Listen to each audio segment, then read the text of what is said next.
പനങ്ങാട്ടിരി ഇരാവൻ ക്ഷേത്രത്തിൽ തേവർ വീട് തറവാട് വിളക്ക് നടന്നു. കൂത്താണ്ടവേല മഹോത്സവത്തോടനുബന്ധിച്ച് ക്ഷേത്രത്തിൽ നടന്നുവരുന്ന വിശേഷാൽ വിളക്കുകളുടെ ഭാഗമായാണ് തേവർ വീട് തറവാടിന്റെ വിളക്കുത്സവം വർണ്ണാഭമായി നടത്തിയത്. പനങ്ങാട്ടിരി ഇരാവാൻ ക്ഷേത്രത്തിലെ കൂത്താണ്ടവേലയുടെ ആചാരങ്ങളിൽ ചില അവകാശങ്ങളുള്ള തറവാടാണ് തേവർ വീട് തറവാട്. ഇരാവാന്റെ കളമ്പലി നടക്കുന്ന സമയത്ത് ഇരാവാന്റെ തല ഛേദിക്കുന്നതിന്റെ സൂചകമായി മകുടം തല്ലുന്ന അവകാശം തേവർ വീട് തറവാടിനാണ്.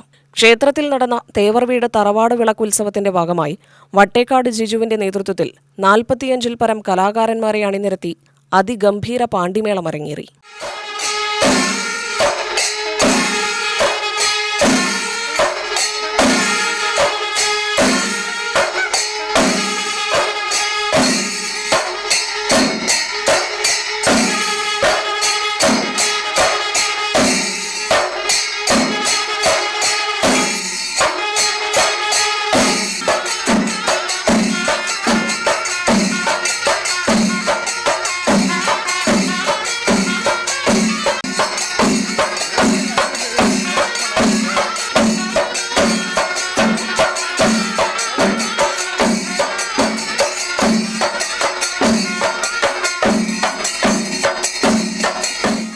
ജയപ്രകാശ് കുട്ടി, മുരുകദാസ് കുട്ടി, പനങ്ങാട്ടിരി മോഹനൻ എന്നിവരുടെ നേതൃത്വത്തിൽ വാദ്യകലാകാരന്മാരെ ആദരിച്ചു.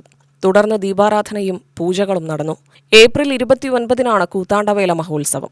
ഉത്സവത്തിന്റെ ഭാഗമായി ക്ഷേത്രത്തിൽ നടക്കുന്ന പ്രധാന വഴിപാടായ നടനൂഴലിന് നിരവധി ഭക്തജനങ്ങൾ ക്ഷേത്രത്തിലെത്തുന്നുണ്ട്. തെന്മലയിലും വടമലയിലും ഇരുകാലുകൾ വെച്ച് നിൽക്കുന്ന ഭഗവാന്റെ കാലുകൾക്കിടയിലൂടെ നൂഴ്ന്നു പോകുന്നതാണ് വഴിപാട്. വേല ദിവസം വരെ വഴിപാട് സമർപ്പിക്കാൻ അവസരമുണ്ടാകും. UTV news, Palakkad.